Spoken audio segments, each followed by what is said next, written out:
Bonjour à tous, je suis ravie de vous retrouver aujourd'hui pour cette vidéo que je tourne aujourd'hui avec Laurie. Bonjour. Bonjour. Laurie, tu vas te présenter d'abord, puis tu vas dérouler toute ta présentation. Tu vas nous parler d'épanouissement, de design humain. On est là pour ça d'ailleurs. Écoute, en premier, je te laisse te présenter. Merci. Donc, bonjour à tous, bonjour à toutes les personnes qui participent et regardent ce sommet. Merci à toi, Laure, de m'avoir proposé voilà, un espace de parole. Donc, moi, je suis Laurie du compte Instagram Laurie Look Inside. Je suis analyste en design humain. J'ai découvert le design humain fin 2019 et puis j'ai commencé à enquêter, étudier et à m'y former. Donc, je suis certifiée en lecture individuelle, lecture relationnelle, lecture de cycle et plein d'autres choses qui me passionnent dans le design humain, comme beaucoup l'étude des transits que je vous partage sur les réseaux de temps en temps à travers des petits lives. Donc, aujourd'hui, ce que je fais avec cette activité, c'est vraiment un accompagnement justement à la connaissance de soi et comment est-ce que la connaissance de soi nous permet justement de nous sentir à notre place, de nous épanouir et de retrouver aussi plus de fluidité dans nos interactions, dans nos relations.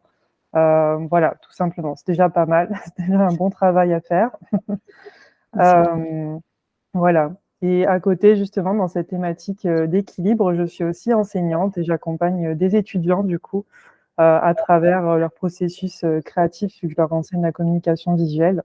Et du coup, je leur transmets justement déjà des clés sur le fait de comprendre comment fonctionne, on va dire, un processus créatif, comment est-ce qu'on crée, comment est-ce qu'on part d'une page blanche et voilà, qu'on donne naissance à une idée. Et pour moi, dans cette démarche-là, justement, de design humain, je leur fais vraiment travailler ce ressenti, cette créativité. J'essaye d'avoir aussi cette même posture-là, finalement, avec eux. Voilà, et puis petite parenthèse aussi pour finir de me présenter, pour les personnes qui connaissent déjà le design humain et qui ça parlera. Je suis projecteur émotionnel en 3. Voilà, donc enquêtrice et aventurière, on va dire, plutôt que martyr, parce que c'est pas toujours le terme super sexy. Voilà, et un petit projecteur, on verra voilà, ce qu'on peut guider, ce qu'on est invité à guider, mais voilà pour ma présentation. Merci beaucoup.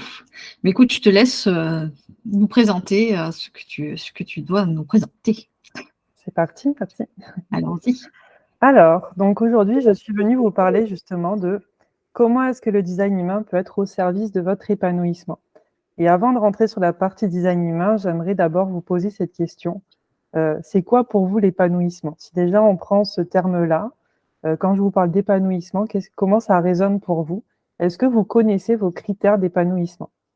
Donc, que vous soyez projecteur, manifesteur, si vous avez envie, même là tout de suite maintenant, de mettre pause sur la vidéo, de prendre un temps, de faire cet exercice, de poser vos critères d'épanouissement, je vous y invite. Et puis, si vous êtes générateur, j'aimerais vous poser la question, est-ce que là, maintenant, tu as envie de mettre pause et de répondre à cette question, c'est quoi pour toi tes critères d'épanouissement? Est-ce que tu les connais? Donc moi, je vais vous faire justement la petite présentation pour vous amener à comment moi je suis arrivée à cette définition de c'est quoi pour moi l'épanouissement et comment le design humain m'a aidé à m'ouvrir justement à m'éclore. Donc, c'est quoi pour moi le mot épanouissement? Dans la symbolique, dans l'image, pour moi, c'est s'ouvrir, c'est s'éclore, c'est s'élever, c'est petit à petit, on va dire, c'est pas une question de progresser, mais c'est vraiment une question d'ouverture, en fait, d'épanouissement, où on sent que petit à petit, on éclot et qu'on a des couches comme ça qui s'enlèvent, des barrières qui s'enlèvent, qui font qu'on est de plus en plus, en fait, soi-même. Peu importe ce qu'on fait, où on est, avec qui on se sent dans à la fois cet alignement et cette sécurité intérieure d'être qui on est à chaque instant. Donc, pour être dans cette capacité d'ouverture, pour moi, ce qui est important, c'est que je me dis, on a besoin d'un certain cadre. On a des besoins d'environnement, de structure qui vont nous permettre cet épanouissement-là. C'est dans ce sens-là que je vous ai posé la question, c'est quoi vos critères d'épanouissement? Parce que selon où vous êtes et selon avec qui vous êtes, il y a des facteurs qui peuvent rassembler un environnement qui vont vous permettre de vous épanouir et d'autres paramètres qui ne vont pas vous permettre de vous épanouir. Je vais peut-être retrouver, j'aime bien, il y a une petite citation que je vois souvent passer. sur les réseaux un petit peu, où l'idée c'est de dire que quand une fleur ne pousse pas, on ne blâme pas la fleur, on se dit juste qu'elle est peut-être pas au bon endroit, ou qu'on lui a peut-être pas donné la bonne lumière et la bonne nourriture pour qu'elle se développe. Donc c'est comme ça que je vous invite à réfléchir à tout ça. Et donc, si on le retranspose à nous en tant qu'être humain, s'épanouir, c'est quoi pour moi? C'est d'avoir un cadre qui vous le permet. Et quand je parle de cadre, parfois le mot cadre, ça peut faire un peu lourd, hein. Je ne parle pas d'un truc hyper structuré, machin, qui doit justement vous sentir enfermé, mais je parle d'un cadre qui vous permet en fait d'avoir une certaine sécurité, d'être vous, parce que vous vous sentez à l'aise avec les personnes qui vous entourent, avec ce que vous faites, avec ce que vous dites, et c'est le cadre aussi qui vous le permet. Pour moi, donc dans les autres critères qui me permettent de m'ouvrir et de m'épanouir, c'est de ne manquer de rien, c'est d'avoir à disposition les bonnes ressources, dans le sens, ce qui me nourrit. Ça peut être la nourriture, hein, concrètement, mais ça peut être aussi des passions, des activités qui me donnent du plaisir. Et c'est aussi une question de repères et d'habitudes quotidiennes, des petites choses qui nous font du bien et qui vont nous maintenir dans notre flow. Et puis, c'est aussi d'avoir de l'espace, d'avoir un espace créatif, d'un espace où on peut justement continuer de cultiver ce fait d'enlever les couches pour continuer d'éclore et d'évoluer. En fait, pour moi, l'épanouissement, c'est cultiver la relation à soi pour petit à petit s'ouvrir déjà à soi-même et de plus en plus s'ouvrir aux autres. Et puis, un petit critère aussi qui peut être important, qui fait partie du jeu aussi parce qu'on est dans un monde matériel, parce que l'épanouissement, finalement, tout ce que je vous cite là, ça peut être des choses assez immatérielles, ça peut être en connexion avec des valeurs, des principes, voilà, comme je vous dis, un cas, des critères, des ressentis. Mais c'est aussi des critères matériels et notamment de vous poser la question, est-ce qu'aujourd'hui, par rapport à ce que j'ai, à ce que je dispose en matériel et aussi en argent, comment est-ce que je le mets à mon service de mon épanouissement? Est-ce qu'aujourd'hui, toutes les ressources dont je dispose me soutiennent dans mon épanouissement ou au pire m'enfoncent? C'est vraiment deux dynamiques différentes de se demander est-ce que ce que j'ai me pousse vers le haut et me permet de m'ouvrir et de m'épanouir en sécurité? Est-ce que ce que je possède me fait me renfermer, me sentir en insécurité, ne me permet pas cette ouverture? D'accord. Très intéressant tout ça. Ça me parle, oui. Mais c'est bien de réfléchir, comme tu disais, de se poser pour réfléchir à qu'est-ce que c'est pour moi l'épanouissement. Ouais. C'est important, ouais. Parce Oui. que ça ne sera pas la même chose pour chaque personne. Tout à fait. Exactement. Ce sont des critères, en fait, voilà, matériels et immatériels, qui sont propres à chacun, qui sont en lien aussi avec cette relation à soi-même et qui passent aussi par cette connaissance de nos besoins, de ce qui nous est nécessaire, de ce qui nous est au moins essentiel au minimum, de dire de quoi j'ai besoin au minimum pour me sentir bien, qui va m'amener une sécurité, une stabilité, qui derrière va pouvoir me donner la confiance de suivre mes aspirations, mes motivations et de pouvoir aussi prendre des risques. Tout à fait. Parce que dans mon cheminement, j'ai beaucoup fait l'inverse. J'ai beaucoup pris des risques pour suivre mes aspirations parce que le mot-clé épanouissement, c'est toujours quelque chose qui m'a suivi pendant tout mon parcours et depuis très jeune. J'avais beaucoup cette notion de vouloir donner du sens, de m'épanouir. C'est de suite des mots-clés qui me sont apparus très très jeunes depuis le collège. Quand on nous demande qu'est-ce qu'on veut faire plus tard, moi, c'est vraiment un mot qui a popé. Je ne savais pas ce que je voulais faire, mais je voulais m'épanouir. C'est un mot vraiment qui est apparu et qui m'a permis justement d'aller après enquêter et rechercher ce qui allait m'épanouir avec ce driver-là, quoi. Qui était vraiment le mot pardon, et l'intention que j'ai posée quand j'ai commencé à faire mes recherches de qu'est-ce que je vais faire dans la vie. C'est bien.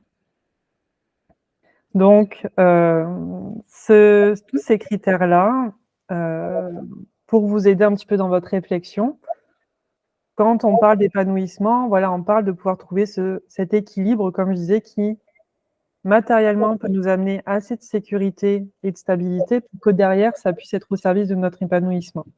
Et pas par contre que cette sursécurité ou ce déséquilibre dans la sécurité, que ce soit dans un sens comme dans l'autre, si on manque ou si on a trop, ou qu'on s'enferme dans un confort, qui ne nous permet plus de garder quand même ce mouvement, cette envie et cette passion à quand même prendre des risques et à se dire, là, si j'ai fait tout ça, c'est pas juste pour rester chez moi bien confortable.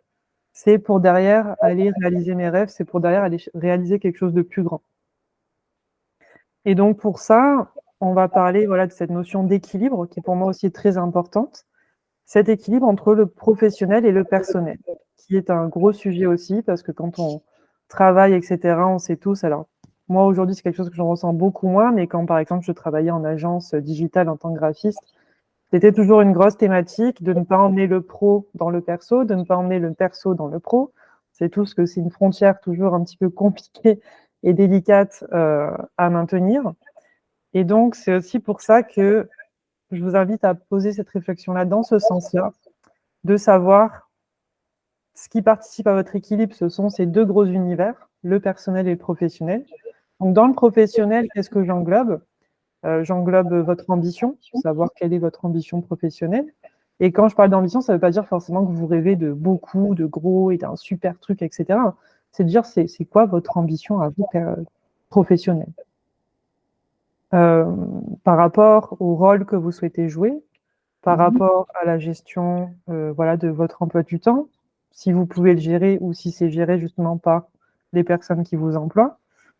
C'est toujours cette question de cadre et d'environnement, savoir avec les personnes avec qui je travaille, est-ce que, pareil, ces personnes, on est dans la même dynamique, il y a un soutien, ça nous tire vers le haut, ou est-ce que bah, c'est chacun pour soi et là, c'est ni bien ni mal, hein, je parle juste de savoir, voilà, est-ce que professionnellement, pareil, dans ces critères d'épanouissement, on se retrouve aussi parce que dans le rôle qu'on joue et dans la place qu'on nous donne, on se sent bien. Et puis, personnellement, c'est pareil, on va retrouver les mêmes critères, mais forcément avec plus d'intimité par rapport à nos relations amicales, familiales, par rapport à nos passions personnelles, est-ce qu'on a du temps pour ça?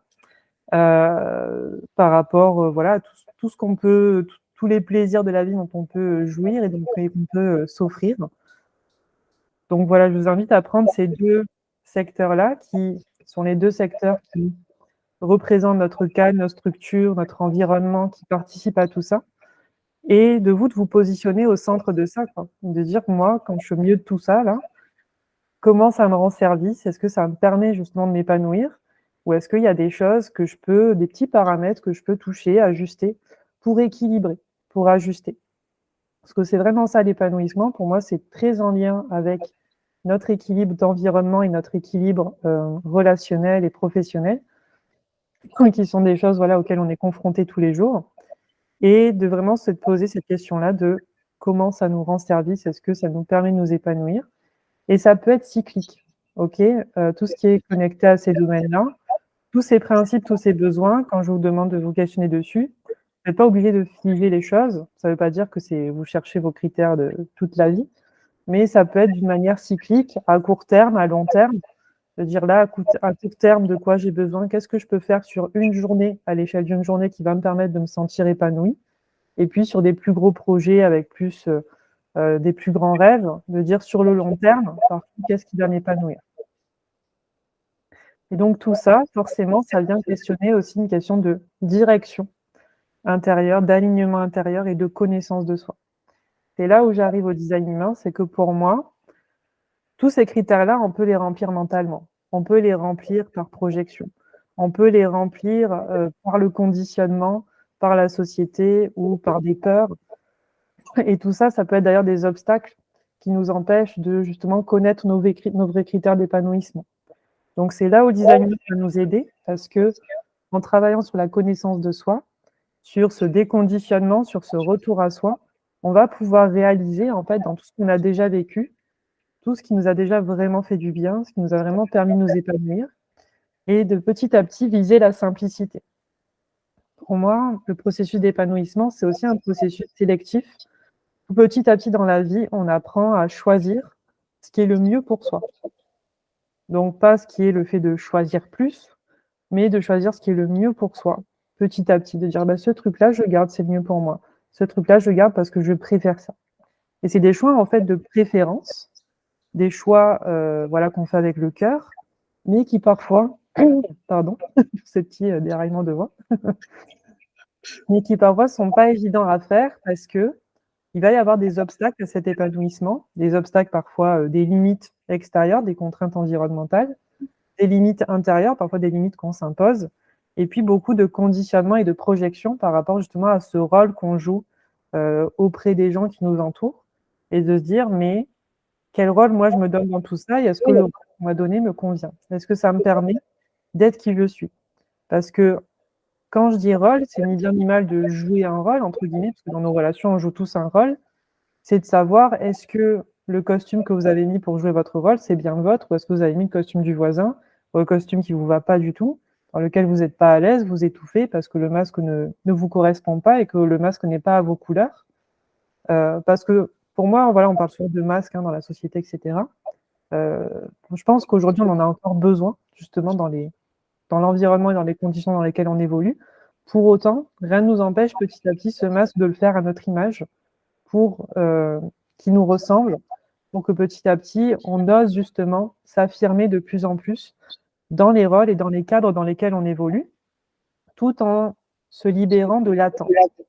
Parce que on est toujours par rapport aux relations, on parle souvent de « Ah, mais moi, j'attends ça de ça. Ah, mais moi, j'attends ça de lui. Ah, mais lui, il attend ça de moi. » Au lieu de parler de nos besoins. On est toujours en train de se demander qu'est-ce qu'on attend de moi, au lieu de se demander de quoi j'ai besoin et qu'est-ce que l'autre a besoin.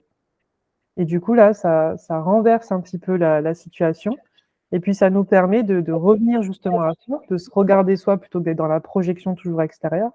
Pour ça aussi, mon compte s'appelle Laurie Look Inside. C'est pour revenir à l'intérieur, pour sortir des projections, parce que ces projections, ces attentes, sont des obstacles, en fait, à notre propre épanouissement, à l'épanouissement d'une relation, de notre travail, etc. Donc, c'est pour ça que le design humain nous rend service. Oui, et beaucoup service. C'est ouais. Alors, je t'écoutais, à un moment donné, j'ai eu une vision, on va dire, quand tu parlais d'épanouissement, justement, et de tout ce rassemblement et être bien. Ça m'a fait penser à un autre outil de connaissance de soi qui est l'ikigai. Et je me disais que les deux, finalement, pouvaient être très, très rapprochants. Donc, c'est voilà. Ouais, c'est vrai que dans la philosophie, c'est beaucoup ça, parce que voilà, quand je parle de critères, aussi de critères réalistes, donc il peut y avoir ces critères personnels, comme je disais aussi, il y a aussi ce critère environnemental, ces obstacles et ces limites, mais aussi les limites qui sont réelles, en fait, la limite du réel. De dire que aujourd'hui, voilà le monde tel qu'il est. De dire comment est-ce que moi j'arrive à me créer quelque chose ou à me créer moi d'une façon qui me permet de m'épanouir avec le contexte actuel.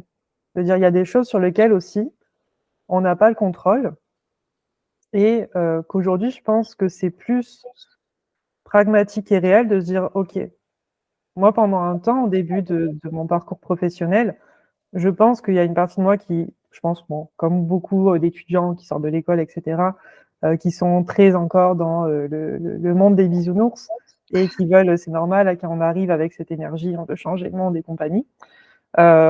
Jusqu'au moment où on se dit, bon, en fait, on se rend compte qu'il y a du travail et qu'on ne va pas pouvoir faire ça tout seul, que ça ne marche pas comme ça et que c'est pour ça que j'en reviens aujourd'hui au fait de contribuer à son niveau, de contribuer en se sentant à sa place, que ça part vraiment de nous-mêmes, du soi, et que c'est aussi justement en réussissant à trouver cet épanouissement intérieur qu'on va pouvoir, dans nos écosystèmes, dans notre société, je pense, petit à petit, faire évoluer aussi et changer les choses pour avoir des sociétés plus épanouissantes. Comme je disais au début, c'est vrai que j'enseigne aussi auprès d'étudiants qui, justement, ont amené dans leur projet annuel de mémoire beaucoup de réflexions sur l'aspect, on va dire, plus émotionnel finalement, parce qu'aujourd'hui, il y a vraiment ce constat que plein de structures sont en train de s'écraser. Pourquoi? Parce que la partie, on va dire, capitaliste est beaucoup trop écrasante par rapport à la partie émotionnelle et épanouissante. Ce qui fait qu'aujourd'hui, quand on regarde le design humain, on pourra le voir tout à l'heure, si vous le connaissez peut-être déjà un petit peu, ce qu'on appelle dans le circuit tribal. On verra bien que dans le circuit tribal, qui pour moi représente ce circuit d'épanouissement relationnel, professionnel et personnel, on voit bien qu'il y a un côté, oui, qui est pragmatique, qui est rationnel, qui est là pour avoir ce dont on a besoin au minimum pour survivre, et que ça nécessite d'avoir une structure, en effet, qui est rentable, qui nous amène du soutien, qui nous amène quelque chose qui nous permet d'être en sécurité pour manger et pour derrière, justement, être au service de notre épanouissement. Et aujourd'hui, c'est cette bascule qu'on a du mal à faire ou qu'on a besoin en tout cas de faire, qui est déjà en train de se faire parce que de toute façon, ça ne pourra pas continuer comme ça parce que les êtres humains sont fatigués, qu'on n'en peut plus émotionnellement d'être écrasés et que du coup, c'est ça aujourd'hui qu'on essaie de rééquilibrer, c'est de dire cette structure-là, on en a besoin. Le but, c'est pas de dire c'est mal, c'est pas bien, machin, nanana. Cette structure-là, on en a besoin. C'est juste qu'aujourd'hui, on est tellement aussi en France devenus des accros des règles, des accros de la sécurité, que ça devient complètement déséquilibré et obsolète et que ça crée beaucoup d'obstacles, ça prend du temps, ça ralentit plein de processus. Et du coup, ça fait perdre aussi beaucoup de sens, de confiance. Enfin, pour moi, ça crée l'inverse de ce que ça devrait créer à la base, qui peut-être il y a quelques années créait encore cette notion de sécurité et de soutien dans le développement de nos projets aussi plus épanouissants et de plaisir. Donc c'est cet équilibre-là, aujourd'hui, je pense, qui est vraiment important pour moi et dont j'ai moi-même fait l'expérience en passant vraiment de l'aspect CDI, agence, à d'un coup entrepreneur et puis aujourd'hui à trouver un équilibre entre les deux. Ça a été un long cheminement et puis un cheminement qui m'a demandé aussi beaucoup de vulnérabilité et d'humilité, de comprendre aussi qu'il y a certaines choses qui justement par rapport à ces critères de réalité, d'environnement, de bien-être personnel, qu'il y a certaines priorités qui doivent se faire et que la première, c'est de se préserver soi. Ça aussi, c'est quelque chose d'hyper important. Se préserver soi, c'est déjà un point de départ à poser des bases qui vont nous permettre de faire les bons choix derrière, de faire des choix alignés et qui, comme je vous disais, parfois sont challengeants parce qu'on va devoir travailler sur soi.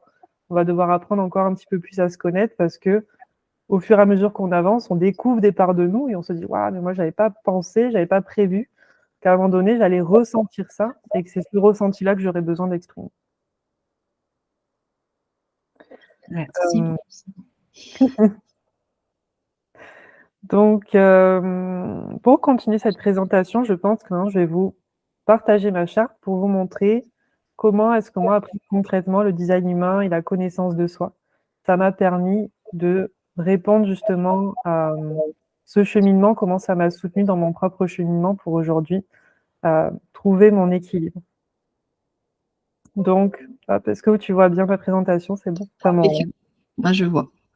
Ok, super. Donc, comme vous le voyez ici, nous avons un projecteur émotionnel avec un grand centre sacral tout ouvert, tout blanc, qui est le centre de l'énergie vitale, qui est le centre en tant que projecteur qui me permet de recevoir et de ressentir les énergies des autres et de les guider. Je te coupe 30 secondes, je ne sais pas si toi tu peux gérer la souris, mais en tout cas, moi je montre en même temps avec la mienne. Ok, ça va. Oui, parce que moi je vois ma souris, mais je ne vois pas la tienne. Donc, je ne sais pas laquelle est enregistrée. Je ne saurais pas dire non plus, donc écoute, on va le faire en miroir. Sans problème. Ok, donc ce schéma corporel, voilà, quand j'ai découvert le design humain, comme je vous ai dit tout à l'heure, c'était fin 2019-2020. J'étais dans une période justement de transition de ma vie où j'avais déjà fait cette expérience d'être en agence, de travailler voilà, dans une structure. Ça faisait 2 ans à peu près que je commençais à bosser en tant que freelance et dans ma propre structure et de commencer à la créer. Et à ce moment-là, voilà, en tant qu'entrepreneur, forcément, on cherche plein de choses pour réussir à structurer son propre business, comment faire son service, qui on est, son image, etc. Qu'est-ce qu'on propose, enfin, toutes ces questions qu'on se pose. Et puis, avec justement plein d'événements sur lesquels nous n'avons pas le contrôle, qui sont arrivés dans ma vie et qui ont chamboulé tout plein de choses aussi, pour aussi vous rappeler que dans le design humain, on prend beaucoup en compte cette notion d'environnement, de comment ça nous impacte par rapport à nos ouvertures. Comment le design humain m'a aussi permis de traverser plein de crises personnelles pour petit à petit aussi voir que, l'air de rien, ça m'a ramené dans le bon chemin, dans cet équilibre que j'ai aujourd'hui. Et que tout ça, j'ai aussi pu le faire avec beaucoup de conscience, mais aussi beaucoup d'autorisation personnelle à justement abattre certaines barrières, à laisser tomber aussi des masques, à laisser tomber aussi des illusions que j'avais, pour petit à petit revenir dans quelque chose qui en tant que projecteur, me permet de sentir une vie un petit peu plus douce, plus calme, plus tranquille, où je peux retrouver ma paix. C'est bien. Donc, dans le design humain, ce qu'on va regarder pour vraiment trouver cet épanouissement, pour moi, justement, la base de tout ça, c'est finalement, comme je disais tout à l'heure, ce retour à soi et le fait de bien se connaître. Parce qu'avec le recul, aujourd'hui, je me dis maintenant que j'ai fait ce travail avec le design humain qui m'a permis de réaliser en fait plein de choses sur mon passé, sur moi, qui m'a permis d'actualiser et de mettre à jour en fait plein de souvenirs que j'avais, de positionnements que j'avais pour les voir autrement et pour me dire ah ok donc là quand je faisais ça peut-être c'était correct ou là quand je vivais ça que je sentais que c'était pas correct, ben, je faisais pas confiance à mon ressenti mais en fait c'était juste. Ça m'a vraiment permis de reconscientiser qui je suis, de reprendre confiance en mes capacités et de vraiment en fait me les réapproprier, de dire ok mais en fait c'est ça moi que j'amène. Je peux pas amener autre chose que qui je suis. Et ça en fait il y a plein de moments où je me dis dans mon passé, dans mes relations, dans comment je travaillais avant, etc., où j'en avais pas conscience, où du coup en tant que projecteur c'est qu'on nous dit beaucoup comprenez qui est l'autre aussi en fait parce qu'on absorbe le conditionnement des gens qui sont en face de nous. Et qu'il y a plein de moments où je pense que, voilà, quand j'avais pas cette connaissance-là, je me suis complètement laissée embarquer par mes ouvertures, hein, qui sont ce centre sacral, le centre G ici, qui est le centre du soi, justement, de l'orientation, le centre de notre identité dans le sens cheminement, de dire en fait qui je suis, c'est mon chemin. Et le centre ici de la tête, qui est un centre de questionnement qui va chercher l'inspiration, qui trie les informations qu'il reçoit pour garder celles qui inspire et qui nous permet justement de nourrir une certaine curiosité. Ici, pour moi, plus particulièrement, justement, sur ma vérité, sur ma vérité individuelle. De dire toutes les informations que je reçois, celles qui m'intéressent le plus et qui me questionnent, c'est celles sur lesquelles, justement, on va se poser les grandes questions de la vie. Donc, ces ouvertures, pendant longtemps, bah, forcément, je voyais bien qu'avec ce centre G non défini, j'avais cette capacité de m'adapter un petit peu à toutes les identités des gens, etc. Ce qui fait que dans mon rôle de graphiste, c'était quelque chose que j'utilisais.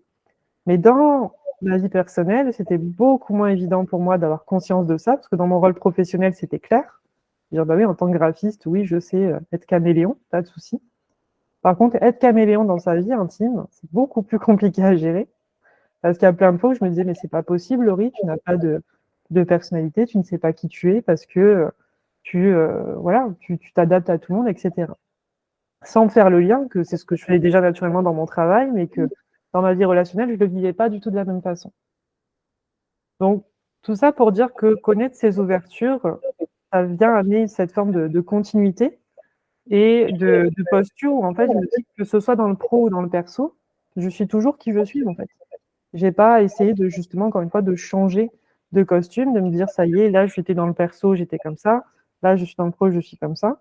Que je sois dans le perso, dans le pro, j'ai toujours une ouverture de centre G, j'ai toujours cette capacité à embrasser les identités des autres et les cheminements des autres, et c'est tout. Ouais. On n'a pas besoin d'essayer d'être autre chose que ça dans mes relations, et en fait, aujourd'hui, de connaître tout ça, de conscientiser tout ça, de le réaliser, ça m'a permis, comme je disais, vraiment déjà de faire ce travail d'épuration du passé jusqu'à aujourd'hui, pour aujourd'hui me dire ah ok mais en fait peu importe justement dans quel secteur de ma vie je suis toujours ça.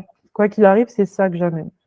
Et donc petit à petit, ce travail de réalisation de moi-même, de qui je suis à travers ce cheminement passé, aujourd'hui, ça a donné d'autant plus sens à ma posture et à comment je l'incarne. Et du coup, surtout à arrêter de chercher d'être autre chose que ça. Et aujourd'hui, c'est ce qui me fait me sentir profondément à ma place. Et en tant que projecteur, avec ces stratégies d'attendre l'invitation, de se sentir reconnu pour qui on est, et l'amertume que ça peut créer quand c'est pas le cas, et d'écouter mon autorité intérieure pour reconnaître aussi des invitations qui sont correctes, parce qu'en vrai, en tant que projecteur, des invitations, au plus j'observe le truc, au plus je me dis, mais en fait, on en a beaucoup. Il y a des invitations de tout le temps, en fait. Mais reconnaître celles qui sont vraiment correctes pour nous par rapport à nos énergies, qui vont nous soutenir, qui vont nous donner le bon conditionnement aussi, parce que je le rappelle, quand on est projecteur, on a vraiment ce processus d'absorption qu'il ne faut pas négliger, parce que vraiment, ma ligne 3 vous direz, ça peut coûter cher. On a fait des expériences, des essais et des erreurs qui sont, voilà, qui peuvent faire mal, clairement, qui peuvent heurter. Et que donc, du coup, ça m'a permis petit à petit aujourd'hui, en connaissant mon design, en connaissant ma charte, de oser m'affirmer. Ça, c'est quelque chose qu'on me disait toujours d'ailleurs dans le travail. On me disait, mais Laurie, affirme-toi. Je ne comprenais pas ce que ça voulait dire. C'était un gros point d'interrogation pour moi. C'était, je ne comprends pas. Il y avait quelque chose où je me disais, oui, oui, j'ai envie de m'affirmer. Je ne comprends pas. Parce que j'avais l'impression que ça me demandait d'être autre chose que qui je suis. Parce qu'en fait, j'avais pas encore assez réalisé en fait qui je suis plus jeune. Et, euh, et donc, du coup, c'était un gros point d'interrogation pour moi parce que j'avais l'impression que, du coup, on entrait dans l'attente que je sois autre chose que ce que je suis. Et que m'affirmer, ça devait passer par exemple, taper du poing de la table, par l'effort, machin, etc. Et c'est Je un vois. truc qui me crée énormément de colère et de frustration parce que je me disais, je comprends pas pourquoi, qui je suis, ça suffit pas, il faut que je crie, il faut que je fasse ci, il faut que je fasse ça. Ça faisait pas sens pour moi. Je Et bon, comprends.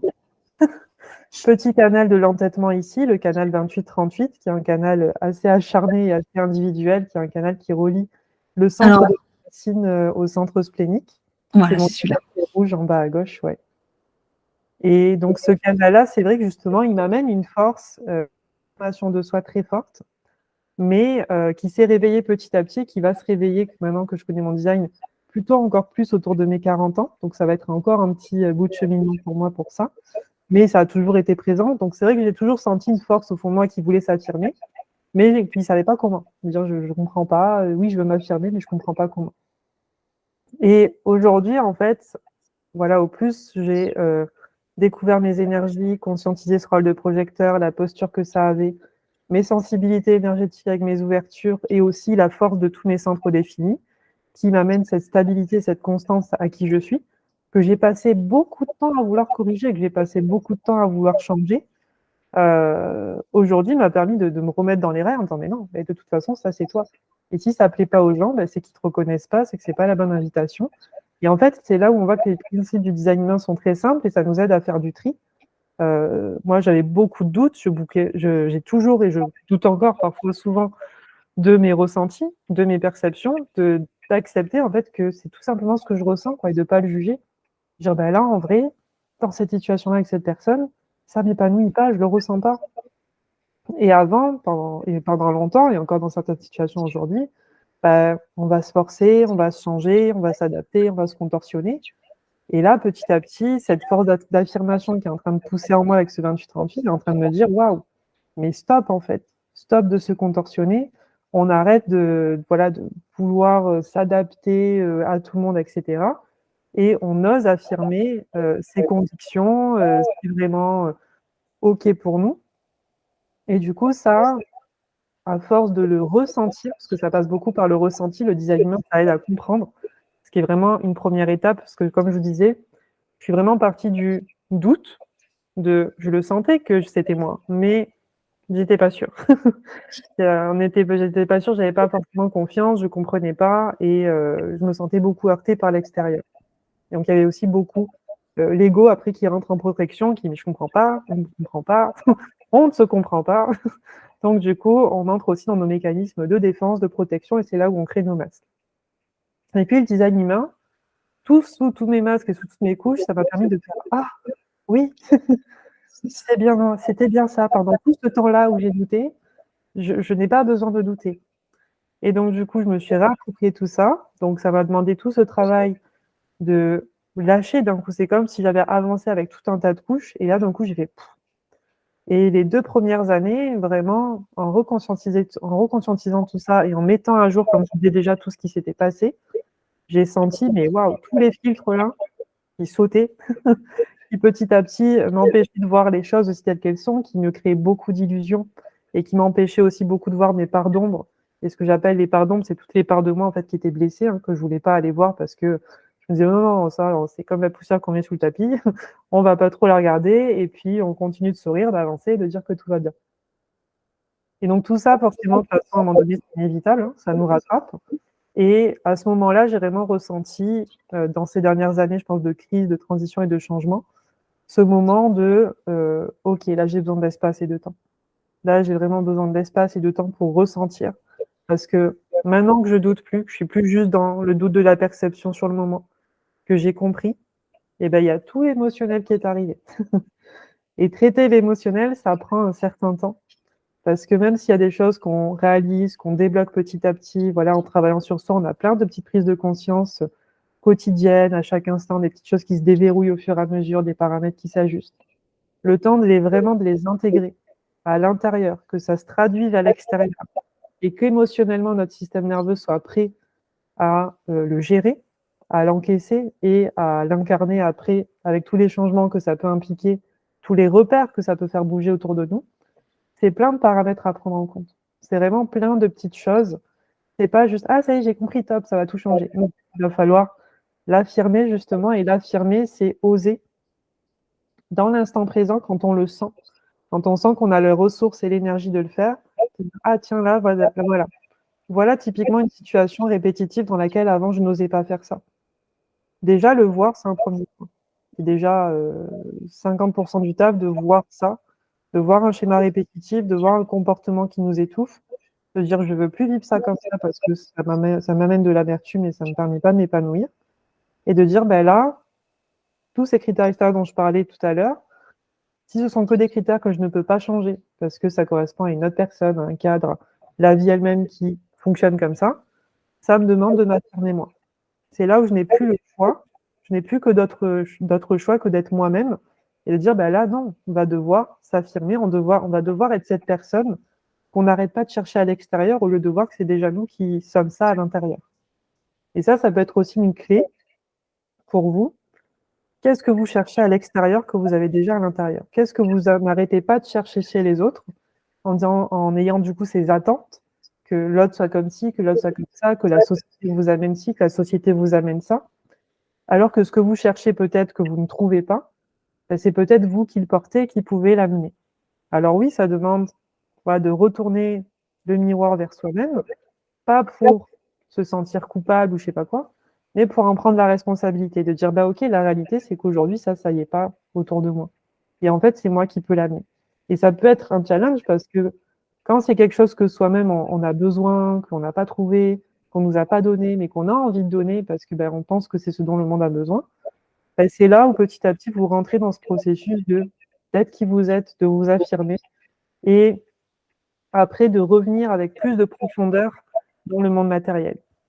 Parce qu'une fois que moi que j'ai pu avoir cet espace et ce temps de travail sur moi, de travail spirituel, de développement personnel, d'enlever les couches, d'enlever en fait tout ce qu'on voit pas d'habitude, mais qui nous pèse en fait, hein, qui sont que des choses qu'on invisibles, c'est pour ça qu'on appelle ça la part d'ombre aussi, et que l'ombre normalement c'est derrière, on la voit pas, et que du coup tout ce qu'on voit pas, il faut le ramener devant, le regarder, le réaliser, et du coup s'en servir pour dire ok, pour réintégrer en fait des parties de nous qu'on a un peu dilapidées partout, pour les rassembler et petit à petit dire ok, maintenant que je sais que c'est ça mon bagage, que c'est ça qui je suis et que c'est ça que je peux amener et que ça je ne le changerai pas mais que je peux le faire évoluer dans le sens justement m'ouvrir de plus en plus à moi-même et aux autres. C'est ça par exemple qu'aujourd'hui je m'autorise à faire quand je me dis voilà, quand je vais par exemple donner mes cours en tant qu'enseignante, je me dis ok, il y a le rôle de l'enseignante et puis mes élèves, il y a le rôle de l'élève. Donc oui, en tant qu'enseignante, je me dis qu'est-ce qu'on attend de moi en tant qu'enseignante? Ou en fait, quels sont les besoins par rapport à mes élèves pour que je sois une enseignante qui amène quelque chose d'intéressant pour eux. Et qu'est-ce que moi j'ai besoin en tant qu'enseignante par rapport à mes élèves que j'attends d'eux pour que notre relation aussi se passe bien. Et du coup, dans ma posture et dans tout ce qui fait qui je suis, petit à petit, j'assume de plus en plus incarner la prof que je suis et que j'ai envie d'être, tout en remplissant, je dirais, ces critères de base qu'on attend forcément du travail en lui-même matériel. Et donc ça passe par le fait, au début, quand j'ai commencé à enseigner, je me faisais une image de l'enseignant qui, voilà, on nous dit, il faut être pédagogue, il faut stimuler, il faut animer, il faut machin. Et du coup, j'essayais d'arriver en étant hyper active, je sais pas, en étant hyper énergétique, chose qui est complètement impossible pour moi avec mon sacral non défini parce que ça m'épuise. Parce que moi, c'est pas là où je prends mes ressources. Je prends mes ressources dans ma racine qui vient challenger. Ici, avec vraiment mon canal 1858, qui est vraiment ma force, c'est de venir challenger mes élèves. C'est ici, avec mon canal 1949, qui relie ma racine au plexus solaire sur la droite, en bas à droite, qui est ce canal de l'empathie, de la sensibilité, qui est justement en contact des besoins des élèves, d'être à l'écoute. Mon canal 2644, qui est un canal qui relie le centre splénique, le centre de la survie, au cœur égo défini, qui amène de la motivation. Et donc ça, moi, c'est vrai qu'en tant que prof, ça m'amène vraiment cette posture de encore plus de mentor, de leur donner confiance en eux, de leur dire ayez confiance en vous. Et puis en haut, forcément, j'ai mon canal 1762, vous l'avez peut-être remarqué, qui aime bien partager les choses, bien synthétiser et partager logiquement ses connaissances. Et donc ce canal 1762 qui m'aide justement à être pédagogue et à pouvoir structurer les choses, à présenter les choses clairement, progressivement, etc. Et donc, à partir du moment où j'ai su tout ça, et que je l'ai ressenti de plus en plus dans mon corps, je me suis dit, Laurie, arrête de vouloir être la prof qui, je sais pas, l'image que je me faisais, c'était quelqu'un qui devait être dans la stimulation, qui devait vraiment, mais du coup, qui devait le faire d'une façon forcée. Enfin, je me forçais, quoi. Et je me suis dit, mais ouais, je finissais le cours, j'étais vidée, j'étais épuisée, ça marche pas du tout. Je me disais, mauvais test, ligne 3, essai-erreur, ça ne marche pas comme ça. Ce n'est pas la bonne approche. Et puis, en fait, à force de reconscientiser ce guide de projecteur et d'enlever mes couches de déconditionnement, ce que j'ai réalisé, ce qui me poussait à faire ça, c'était toujours cette peur de ne pas être assez. De me dire, Laurie, tu crois que tu n'es pas assez, que toi-même, encore une fois, qui tu es, ce n'est pas assez.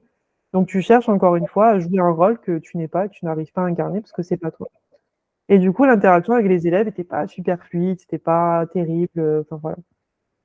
Et en fait, je me suis dit, va donner tes cours en acceptant que il faut que tu en fasses moins, parce qu'il y avait beaucoup cette volonté, le projecteur dans le conditionnement.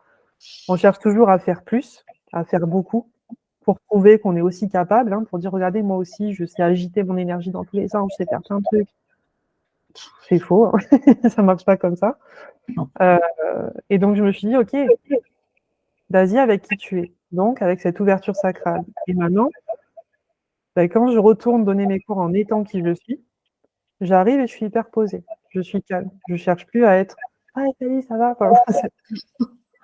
Je t'imagine comme ça. Voilà.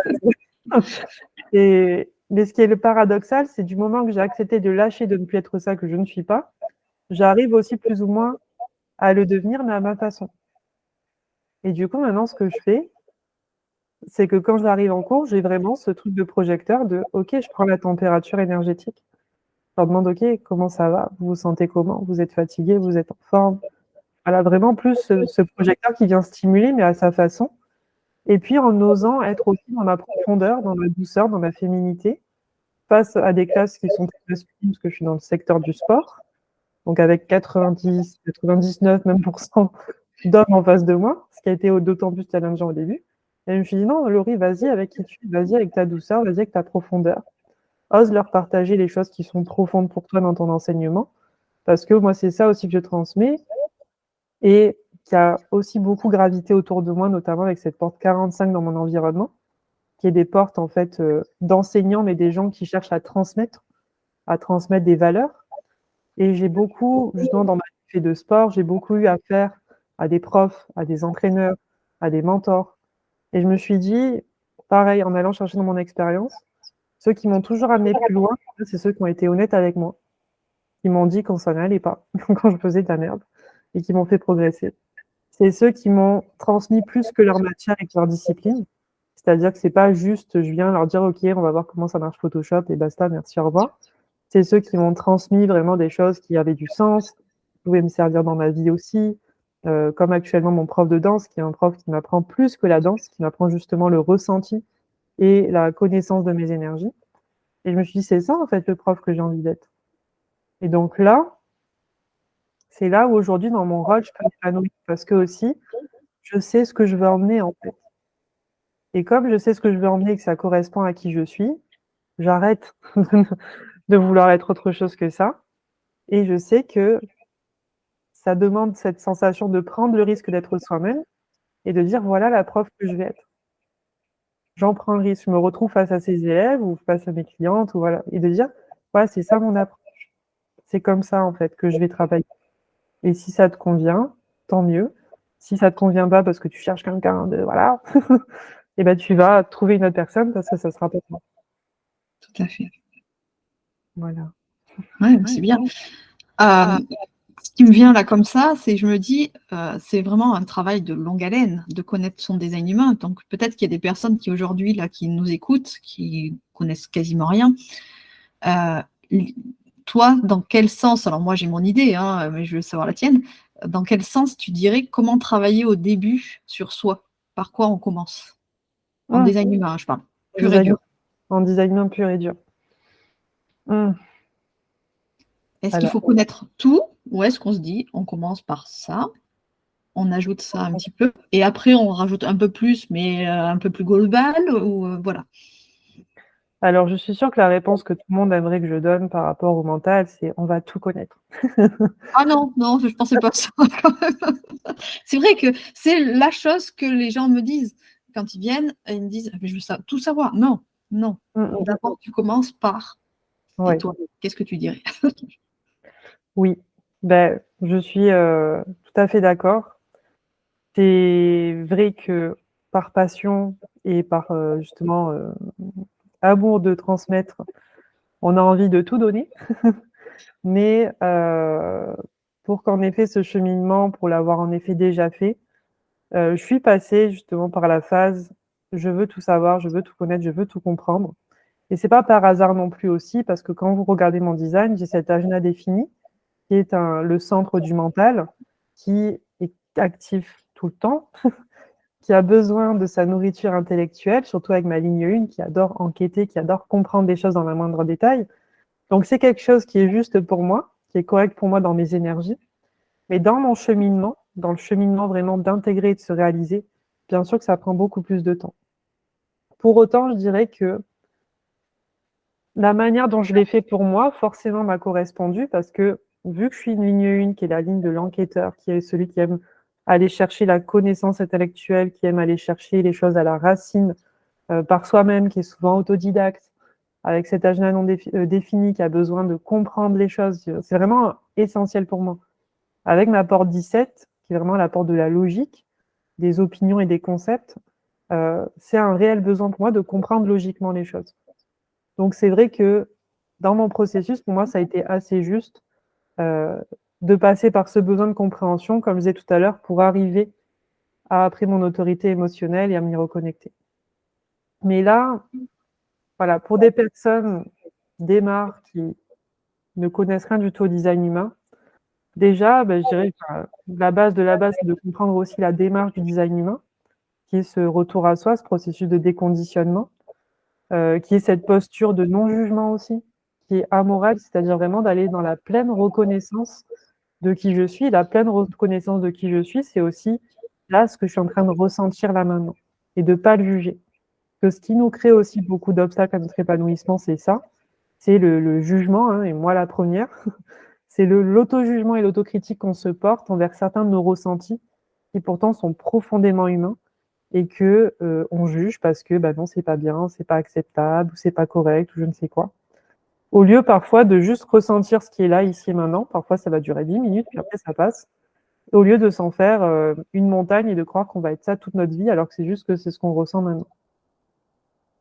Donc déjà pour moi, c'est déjà aussi d'être prêt à ça, d'être prêt à aller dans cette démarche-là de si j'ouvre cette porte du design humain, déjà il n'y a pas de retour en arrière. Attention. Il n'y a pas de retour en arrière. C'est un processus qui peut être un petit peu chaotique. C'est un cheminement, en effet, émotionnel qui va, comme je le disais tout à l'heure, ramener des choses en avant qui sont pour l'instant peut-être gentiment cachées derrière. Je peux juste arrêter quand tu dis émotionnel, un cheminement émotionnel, ça ne concerne pas uniquement ceux qui ont le plexus solaire défini, hein. Je pense que c'est pour tout le monde. Moi, qui n'ai pas, j'ai pas le plexus solaire défini, j'ai aussi un cheminement émotionnel à faire. Bien sûr. Je préfère rajouter parce que c'est vrai qu'on dit toujours plexus solaire, autorité émotionnelle, donc c'est ça. Non, c'est tout le monde. C'est tout le monde. Ah oui, non, tout le monde, de toute façon, a son propre processus émotionnel. Ce sont juste que les personnes qui ont un centre du plexus non défini ont, dans leur constitution, dans leur matrice énergétique, plutôt cette capacité d'ouverture aux émotions des autres et à capter la réalité émotionnelle des autres. Moi, je vois bien aujourd'hui que, au plus je reviens dans mon design, oui, avec mon plexus solaire, ma porte 6, mon canal 1949, j'ai une certaine empathie émotionnelle. Mais je vois bien que justement, j'ai une manière fixe et fiable de le vivre. Et qu'après, j'ai mes propres émotions.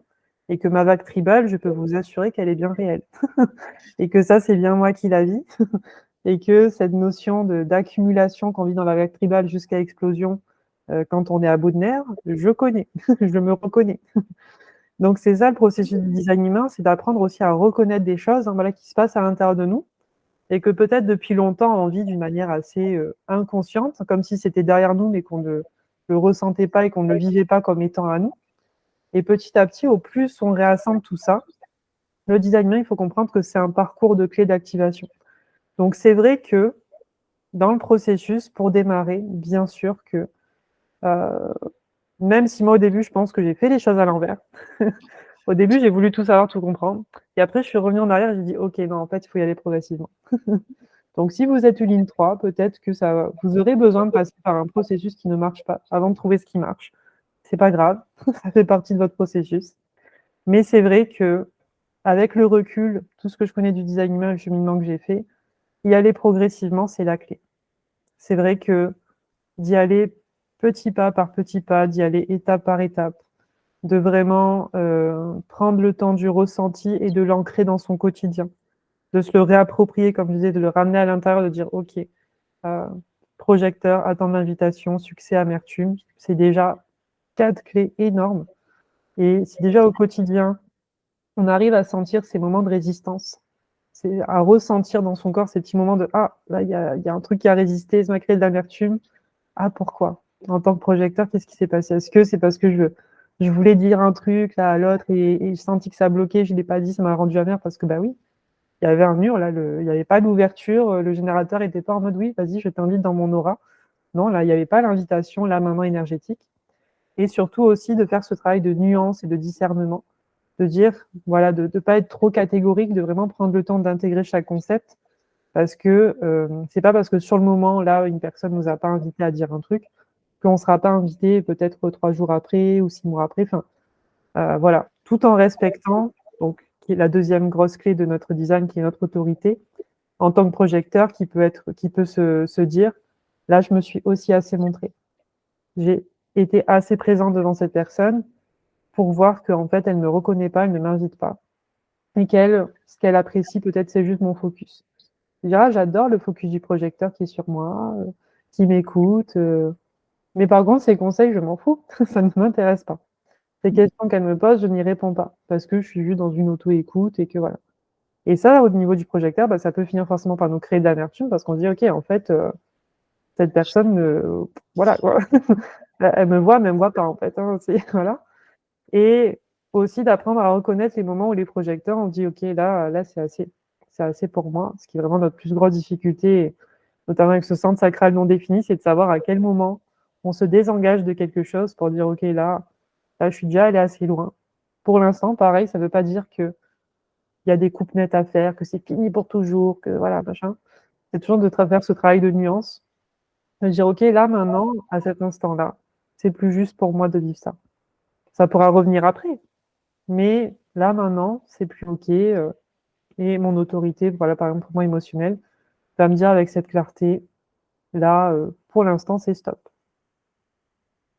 Donc, si je récapitule, bien connaître son type et sa stratégie, connaître son autorité. J'ai envie de faire un petit rappel parce que pour cette première vidéo, donc type et stratégie, il y en a alors 4, 5, ça dépend des puristes ou pas. Je vais dire 5 comme ça parce que c'est ceux qu'on entend le plus, mais voilà. Donc le générateur, avec sa stratégie de répondre. Le manifesteur générateur qui, lui, est un hybride, c'est celui-là qui est la cinquième roue du carrosse, on dit souvent, c'est répondre et informer, puisqu'il en a deux. Le manifesteur qui est informé. Tu m'arrêtes Oui, si oui. je dis un morceau. Le projecteur qui est donc d'attendre l'invitation. Oui. Et je ne sais pas s'il y aura des réflecteurs dans la salle parce qu'ils sont très très peu nombreux. C'est attendre un cycle lunaire. Oui. Ça veut dire beaucoup de choses, hein. Oui. Donc voilà. Donc j'ai parlé des 5 parce que je sais qu'on en entend beaucoup parler sur les réseaux sociaux et que je ne veux pas tromper les gens. Je sais que dans le purisme, il n'y en a que 4, il n'y a pas le manifesteur générateur. On reste soit générateur, soit manifesteur. Oui. Donc ça, c'est 5 types avec leur stratégie. Et par contre, 7 autorités. Oui. J'en ai pas oublié une, non. Non. Oui. Et je vais juste les dire sans rentrer dedans. On a l'autorité, et dans l'ordre, on a l'autorité émotionnelle, l'autorité sacrale, splénique. Celle-là, je ne sais jamais comment l'appeler, moi, c'est l'autorité du cœur, l'autorité de l'ego, chacun, elle a plusieurs noms. L'autorité autoprojetée, ça, je la connais bien puisque c'est la mienne. Ensuite, l'autorité environnementale. Et on a la chance de recevoir 2 personnes qui feront les vidéos, donc elles seront jeudi et vendredi, qui sont toutes les 2 autorités environnementales. C'est quand même très rare. Et pour le réflecteur, l'autorité lunaire. Voilà. C'est ça. Je vais juste faire un petit peu ma petite puriste et 1858 Oui, vas-y. sur ces notions de type. C'est vrai que pour l'expliquer un tout petit peu plus aux gens, c'est vrai que le générateur, et d'ailleurs justement on dit le générateur manifesteur, on le dit dans ce sens-là, pour vraiment rappeler que le générateur manifesteur, il est d'abord générateur, et qu'en effet c'est parce qu'il vibre comme un générateur qu'il accède à sa capacité de manifester. Et donc c'est vrai que y a tout un débat sur les réseaux sociaux. Voilà, moi je ne sais pas ce que c'est d'être générateur manifesteur, alors après je me connais très bien. De ce que j'observe justement et de ce que je vois et pas avec le recul, c'est que oui, ils sont d'abord générateurs et que s'ils ne cherchent qu'à manifester, ça va leur créer en effet cette sensation de colère qui n'est pas forcément caractéristique du générateur et plutôt du manifesteur, mais que dans tous les cas pour eux, cette colère-là à ce moment-là, quand mécaniquement c'est parce que c'est la colère de j'essaie de manifester, en fait j'essaie de contrôler quelque chose sur lequel en fait je n'ai pas le contrôle, ça crée une forme de rivalité pour eux et de colère, mais voilà, qui n'est pas finalement leur signature. Après, la colère, ça a plein d'autres fonctions, il y a plein d'autres types de colère par rapport, par exemple, à la notion de limite ou d'autres choses. Donc, il y a plein de colères différentes, mais ici, pour eux, ce sera surtout colère, frustration, mais ce sera surtout la frustration qui viendra leur indiquer. Coucou, le sacral qui dira je n'étais pas en train de vibrer au cas où tu n'avais pas remarqué.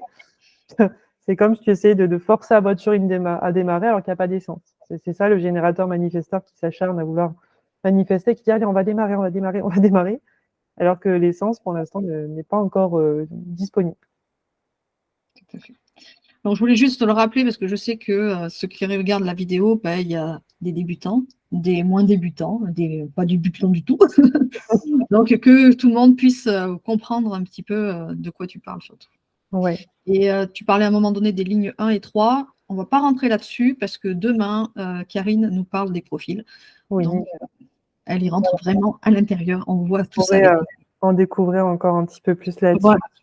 Mais voilà, en tout cas, pour reboucler ça sur ta question, moi aujourd'hui, quand je vois le potentiel que le design humain peut vous apporter, c'est vrai que voilà, bien sûr que si c'est juste une simple curiosité, que vous n'êtes pas dans une démarche de travail sur soi, etc., que c'est plus comme le fait de découvrir un thème astral, ou que, bien sûr que voilà, on peut faire une lecture assez synthétique, donner des clés, des grandes clés par rapport au fait de parler des sens, de la stratégie, de l'autorité, etc. Mais c'est sûr que de toute façon, sur des lectures comme ça, un petit peu synthétiques, on n'ira pas trop parler des canaux, des ports, des planètes. Puis alors ça, c'est que la surface, hein, en plus de l'iceberg. Vous n'avez pas idée du nombre de couches qu'il y a en dessous, sans compter les lectures de cycles, sans compter les transits collectifs. Il y a vraiment plein de choses à prendre en considération. Et ça prend du temps, notamment justement pour aussi les analystes, d'assimiler tout ça, d'assimiler tous ces calques, en fait, hein, qui nous mettent en mouvement, qui nous font bouger, qui nous apportent un certain type de conditionnement, d'évolution, et du coup de potentiel d'épanouissement, comme voilà, pour faire aussi le lien avec ma thématique, c'est aussi ça, moi, c'est les transits collectifs, cette étude-là, cette compréhension énergétique de ce qui se passe dans le monde. Ça m'a aussi beaucoup donné des clés pour mieux comprendre comment est-ce que moi je peux m'épanouir aujourd'hui. De dire là, en fait, en ce moment, voilà un petit peu le challenge qui se passe pour tout le monde. Euh, alors oui, bien sûr qu'on a toujours potentiel à aller à contre-courant, ce qui peut être juste pour soi, ou à certains moments aussi accepter d'être dans le flow et de dire, mais en fait, là, le flow de la vie, il en est là, quoi. Donc, de commencer, voilà, on peut faire une lecture comme ça, un petit peu d'ensemble, de vue globale, générale, pour dire, OK, avant d'aller plus loin, de vraiment rentrer dans le détail et le processus de soi. Ça peut être une première lecture intéressante. Ou, moi, après, vraiment, ce que je recommande, si vous êtes vraiment dans une démarche là où vous êtes prête à changer, prête ou prêt, je ne sais pas s'il y a des hommes ou des femmes, voilà. Euh, si vous êtes prêt à créer du changement dans votre vie ou que vous sentez que vous en avez besoin, vous avez envie de vous challenger, que vous avez justement ce ressenti, peut-être comme moi, d'affirmation, de dire là, en fait, j'en ai marre, peut-être d'être comme tout le monde ou de faire comme tout le monde ou voilà, ou de pas réussir à affirmer cette différence parce que peut-être justement je manquais de confiance et de connaissance de moi pour vraiment le faire en étant ferme, on se dirait, et en ressentant vraiment cette colonne vertébrale à l'intérieur de moi de non, là, c'est bon, la posture, elle est là, elle est à l'intérieur, ce qui fait que je n'ai plus peur aussi de l'extérieur, j'ai plus peur de ce que ça peut me faire, parce que je sais y répondre, parce que voilà, j'ai reposé des bases plus solides à l'intérieur de moi, qui fait que je me laisse plus aussi déstabiliser, qui étaient voilà, d'autres sujets que j'ai pu travailler grâce au design humain. Et donc à ce moment-là, moi, je vous recommande vraiment de prendre le temps, de pouvoir faire ce cheminement sur plusieurs séances, d'aller dans le détail et en profondeur sur chaque énergie, de passer par le ressenti et comme je vous disais, d'aller faire ce travail d'actualisation du passé. De dire, voilà, c'est comme ça que vous allez pouvoir progresser aussi, c'est de déjà en reconscientisant et en mettant à jour ce que vous croyez du passé et de comment en fait peut-être ça s'est réellement passé, de reconnecter au ressenti, aux émotions, etc. Et petit à petit, ça va enclencher le processus, en fait. Et après, en fait, comme je vous disais, il n'y aura plus de retour en arrière, vraiment, parce que pour avoir testé plein de choses, pour le coup, le design humain, ça a activé un truc où là, je me suis dit, OK, là, en fait, maintenant, je sais. Et justement, on ne peut plus faire semblant, on ne peut plus porter de masque. Et donc, ça nous met au pied du mur de l'affirmation de soi. Ça nous met face à nous-mêmes pour dire, voilà, j'ai plus le choix, il faut que je sois moi. C'est comme ça, c'est maintenant. Et petit à petit, voilà, de se transcender à, j'ai envie de dire, continuer de se créer, de se réinventer chaque jour, mais en étant de plus en plus soi-même. Ben, écoute, Laurie, merci beaucoup pour tout ce que tu viens de nous dire. On en parlait juste avant d'enregistrer la vidéo. Tu as été la première avec qui j'ai fait une interview sur Instagram il y a presque 2 ans. Et aujourd'hui, c'est toi qui inaugures cette semaine des rendez-vous de symbiose. Donc, je suis super contente que ce soit toi. C'est presque un cycle. Justement, c'est peut-être un peu comme un design humain, tu sais. Ouais, On comme fait un du cycle. retour, là, de dire c'est bon, la boucle est C'est ça. bouclée. Et donc, je suis très, très contente. Merci pour tout ce que tu nous as délivré. Et puis, si vous avez des questions, c'est sous la vidéo. On y répondra soit dans le groupe Facebook, soit lors des tables rondes, peut-être plus, on verra comment on fera, mais selon les questions. Et puis voilà, merci beaucoup. Merci à toi, Laure, encore une fois. Et puis, très contente d'avoir pu partager. Et puis là, de peut-être voilà, venir peut-être clôturer ou relancer, je ne sais pas, un nouveau cycle par rapport à ça. Ouais, Et j'espère. voilà, merci à toutes les personnes qui auront pris le temps d'écouter cette vidéo et avec plaisir, bien sûr, pour répondre à vos questions. Merci beaucoup et à bientôt. Merci.